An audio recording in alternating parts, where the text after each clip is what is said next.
Rumah sakit tua ini sudah tutup lebih dari 10 tahun. Namun warga sekitar masih sering melihat seseorang wanita bergaun putih berdiri di jendela lantai 2. Beberapa orang mengatakan itu hanya bayangan, tapi seorang penjaga malam pernah melihat sosok itu dari jarak beberapa meter. Dan sejak malam itu, dia tidak pernah mau kembali ke tempat tersebut. Selamat datang di channel Harry Talkie. Di sini kita akan membahas berbagai kisah misteri dan cerita horor yang masih sering dibicarakan hingga sekarang. Dan kisah malam ini berasal dari sebuah rumah sakit tua yang sudah lama ditinggalkan.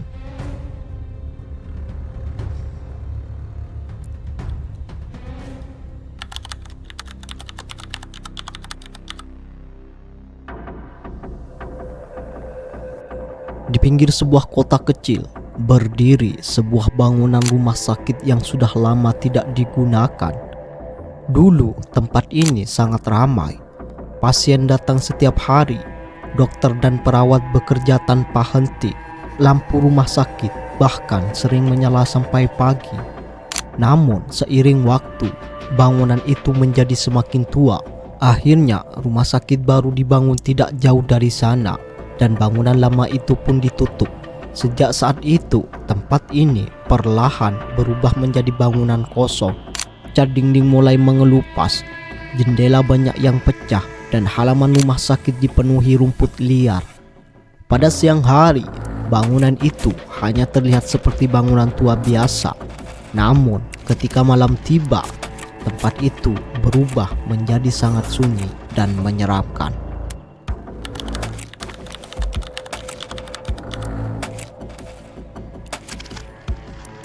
Beberapa tahun setelah rumah sakit itu ditutup, seorang pria bernama Pak Rahmat ditugaskan menjadi penjaga malam di sana.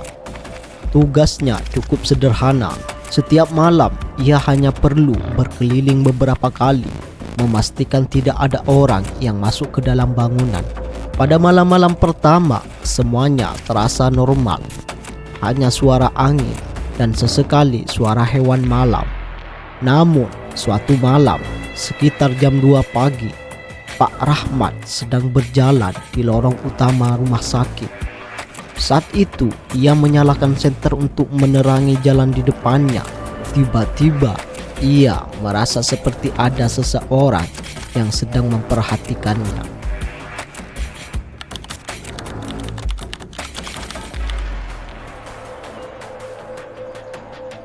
Pak Rahmat berhenti berjalan. Lorong rumah sakit itu sangat panjang dan gelap. Ketika ia mengarahkan senter ke ujung lorong, ia melihat sesuatu yang membuat tubuhnya merinding. Di ujung lorong terlihat seorang wanita berdiri diam.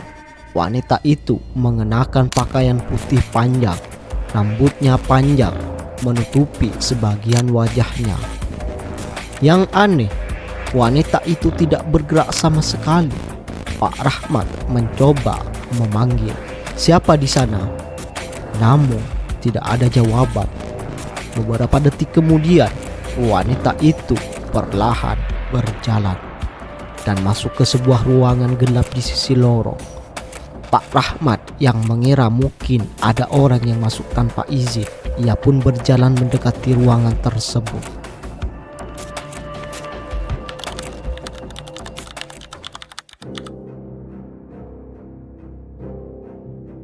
Ruangan itu adalah bekas ruang rawat inap.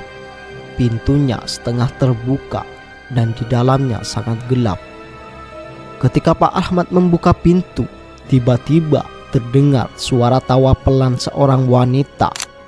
Suara itu membuat seluruh tubuhnya merinding. Pak Rahmat segera menyorotkan senter ke dalam ruangan. Namun tidak ada siapa-siapa. Hanya tempat tidur rumah sakit yang sudah berdebu. Pak Rahmat mulai merasa tidak nyaman. Ia pun berbalik untuk keluar dari ruangan itu. Namun saat ia berjalan menuju pintu, tiba-tiba suara tawa itu terdengar lagi. Kali ini sangat dekat. Perlahan Pak Rahmat menoleh ke belakang. Dan sudut ruangan, ia melihat sosok wanita itu berdiri di sana. Wajahnya sangat pucat, rambutnya panjang menutupi wajah, dan wanita itu terlihat sedang tersenyum. Pak Rahmat langsung keluar dari ruangan itu tanpa berani melihat lagi.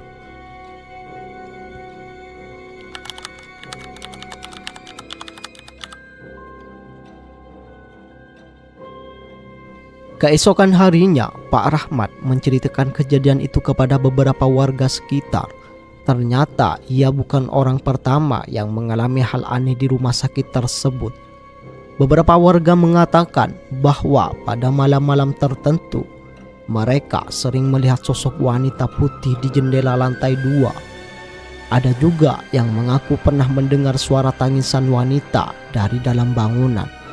Sejak malam itu, Pak Rahmat meminta untuk dipindahkan dari tempat tugasnya, dan hingga hari ini rumah sakit tua itu masih berdiri dalam keadaan kosong. Namun, warga sekitar percaya tempat itu mungkin tidak pernah benar-benar kosong.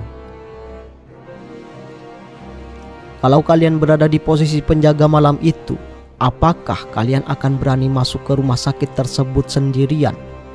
Tulis pendapat kalian di kolom komentar.